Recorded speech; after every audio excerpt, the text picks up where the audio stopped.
2G ஊழல் குறித்து விசாரித்து வரும் பார்லிமென்ட் கூட்டுக்குழு முன் ஆஜராகி வாக்குமூலம் அளிக்க தான் தயாராக இருப்பதாக சபாநாயகர் மீரா குமாரிடம் முன்னாள் தொலைத்தொடர்பு அமைச்சர் ராசா தெரிவித்துள்ளார்.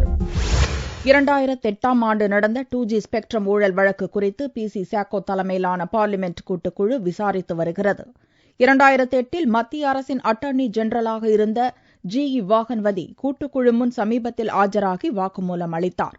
2G லைசன்ஸ் தொடர்பான தொலைத்தொடர்பு துறையின் சர்ச்சைக்குரிய செய்திக்குறிப்பை கடைசி நேரத்தில் ராசா வேறொரு பேனாவால் திருத்தினார் என்று அப்போது வாகன்வதி தெரிவித்திருந்தார். அதேபோல 2G ஊழல் வழக்கு விசாரணை நடக்கும் டெல்லி பாட்டியாலா நீதிமன்றத்திலும் சாட்சியம் அளித்த பல சாட்சிகள் ராசாவை பல விதங்களில் குற்றம் சாட்டினர். இந்நிலையில் 2G வழக்கு தொடர்பாக தன் தரப்பு நியாயங்களை பார்லிமென்ட் கூட்டுக்குழுவிடம் கூற விரும்புவதாக சபாநாயகர் மீரா குமாரிடம் ராசா கடிதம் அளித்துள்ளார்.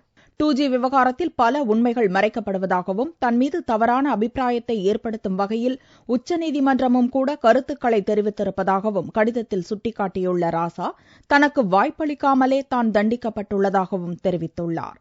கூட்டுக்குழு முன் சாட்சியாக ஆஜராகி உண்மைகளை கூற தன்னை அனுமதிக்க வேண்டுமெனவும் ராசா வலியுறுத்தியுள்ளார். எந்த விசாரணைக் குழு முன்பும் ஒரு MP-யை ஆஜராக உத்தரவிடும் அதிகாரம் சபாநாயகருக்கு இல்லை என்பதால் அந்த கடிதத்தை கூட்டுக்குழு தலைவர் PC சாக்கோவுக்கு மீரா குமார் அனுப்பி வைத்துள்ளதாக பார்லிமென்ட் தகவல்கள் கூறுகின்றன.